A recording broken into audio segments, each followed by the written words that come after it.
Because that's how all the best stories start, right?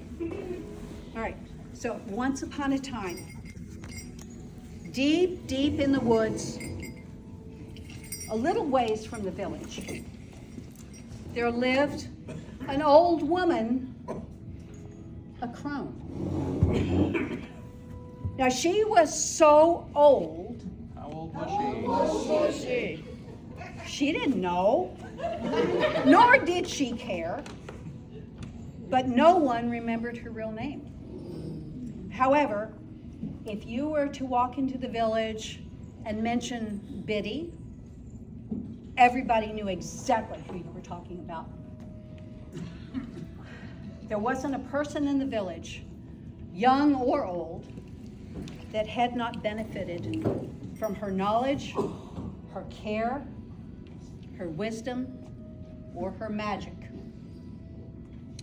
Because of Biddy, the little village in the woods was truly blessed, and all the folks who lived there knew it was the best place to live on the whole earth.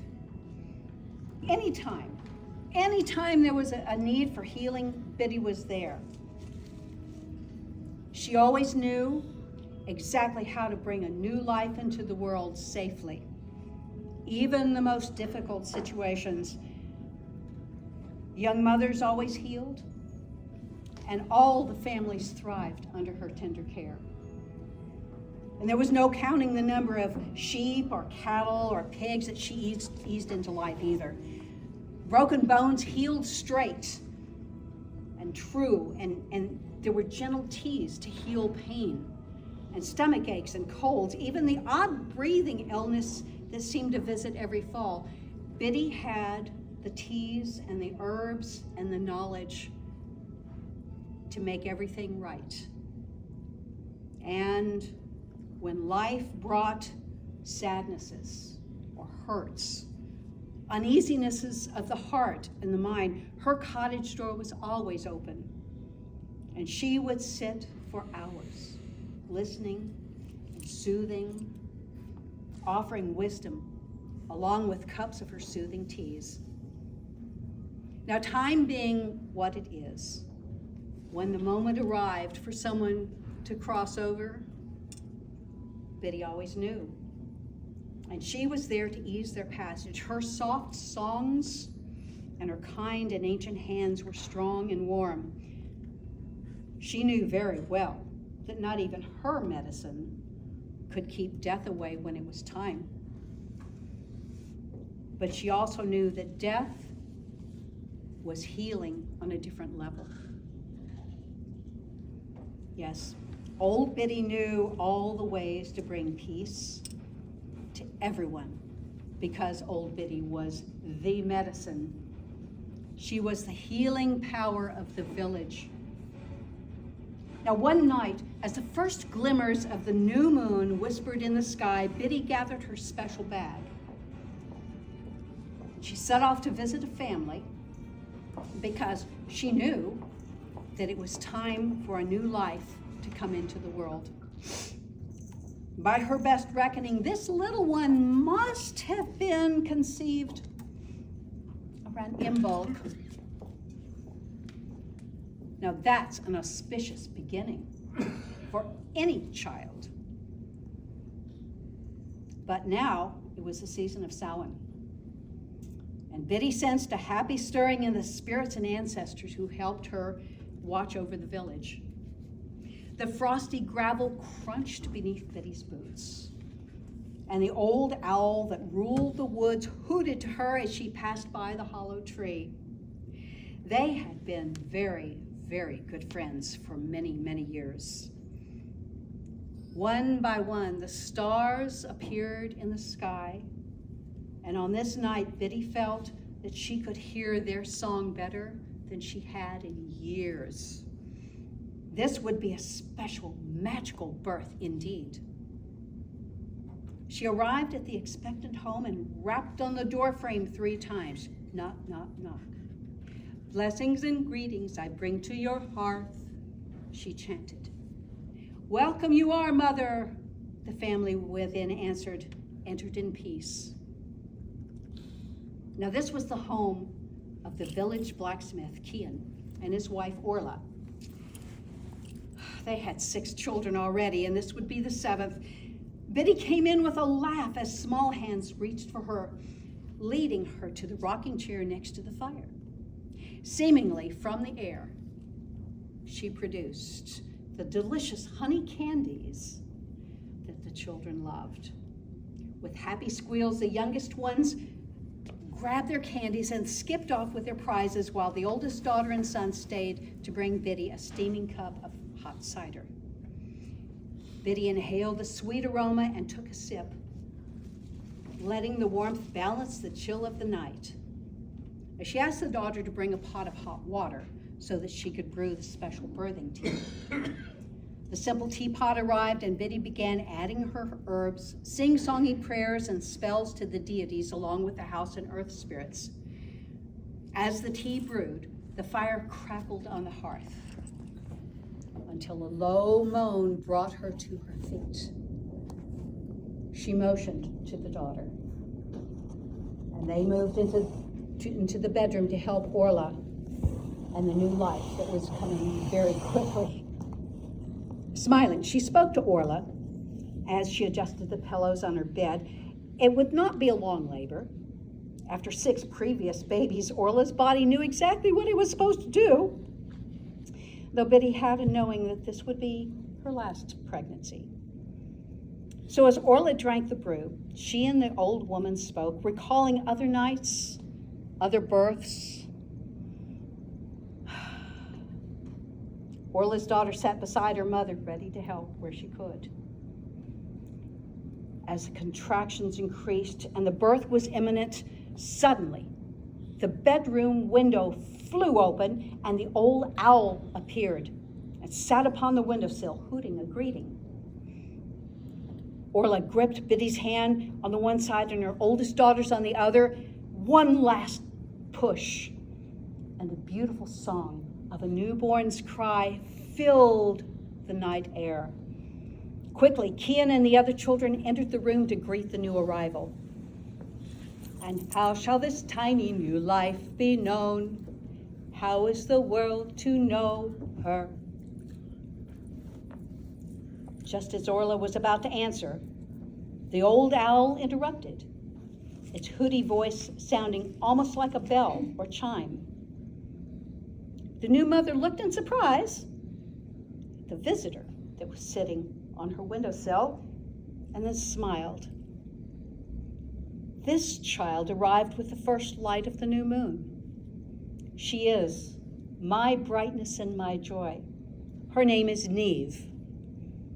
Such were the joys of that new moon and the village that Biddy loved. But that was many, many years ago. Now this child, Neve, was smart and strong and kind from the very start. Her bright green eyes took in the whole world, finding beauty and magic in everything and everyone she encountered. And from the time that she could first walk, she was drawn to the rustic little house in the woods where Biddy lived. When she was old enough to make her way to Biddy's cottage, she would bring fresh bread from Orla's kitchen and a pair of conies her father had caught. She loved watching the old woman as she made her tinctures or mixed her herbs into seasonings and teas. Before long, Biddy was teaching her how to make these teas and these herbs mixtures on her own too. Neve spent many hours and happy days and evenings with Biddy, learning the secret ways of the forest and the earth. The power of healing grew in the girl every day. Both wild and domestic animals would come to her for healing or just for a moment's comfort in her lap. When she walked through the village, folks would smile and they would feel uplifted. She just lived up to her naming, because Neve means bright or radiant. Time passed, as time always does. Neve grew wise in all the ways that Biddy taught her, And together the two women would honor each season as the great wheel turned and the young healer took in all the beauty and the magic and the joy. She learned to sing the songs of both life and death, becoming, always becoming. Late one evening, Neve suddenly felt a great urge to go to Biddy's hut. She threw on her cloak and hastily grabbed a basket, filling it with the herbs that whispered to her. Her mother asked, "Where are you going at this late hour?" "It's Biddy's time," she simply said, and stepped out of the door. The moon had risen bright and beautiful over a cold Yule night. And she arrived at Biddy's home, finding everything swept and neat. The great book that held all of the recipes and the spells and the wisdom sat on the time-worn table by the window as the moonlight made patterns through the lacy curtains. Biddy was in her rocking chair, rocking back and forth, softly humming to herself, with her old woolen blanket over her knees. Neve sat down on the floor by her, picking up the harmonies that her heart could hear. "It is my time to travel to the stars now. You know that, don't you, my love?"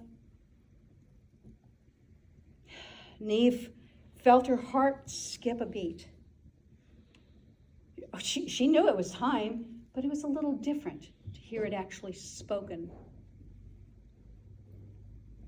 "I know, Mother Biddy," Neve said. She rose and retrieved the ancient pottery teapot from the shelf by the mantel, along with Biddy's favorite cup, the one with the little chip by the handle. As she placed the familiar cup in the old woman's hands, Biddy sighed deeply and smiled as she took a deep sip.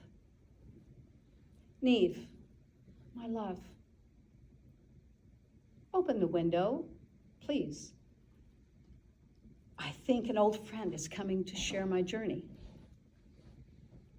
As soon as it was open, Biddy's friend, the old owl, silently flew in and sat there on the sill. Neve blinked her eyes because the old bird seemed to shimmer in a very odd way.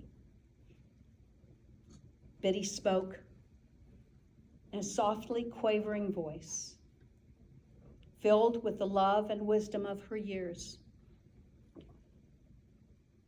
"My child, you were the daughter I always dreamed of, although I did not bear you myself. Spirit chose you and sent you to me, and I could not have been happier. The book of healing is there on the table for you, and all this is yours as well. Use what you have been given for the good of all. Mind your path. Always keep your heart open. Remember, wisdom does not shout. It speaks softly to those who listen. Allow it to dwell within. Dance with spirit. And sing the songs of the earth. Whenever you have a choice, always choose the path of love and healing. Care for the weak. Counsel the strong. Hold the sorrowful. Sing to the stars and the earth. Remember the magic that lies in both laughter and tears. And should you find yourself feeling the weight of life, look to the stars. I will shine joy and love upon your heart. As the full Yule moon shone its light through the open window, Biddy smiled. She sighed, and her last breath quietly slipped out. Her spirit floating towards the window. Her companion, the old owl, seemed to greet the shade, and then the two rose into the night sky, up and up and up, until all Neve could see were two new points of light in the night sky. The people of the village had been quietly gathering outside of Biddy's cottage. Many of them witnessed the joyous flight of the old healer's spirit together with her familiar as they both rose into the moonlit sky. And that is the story of old Biddy.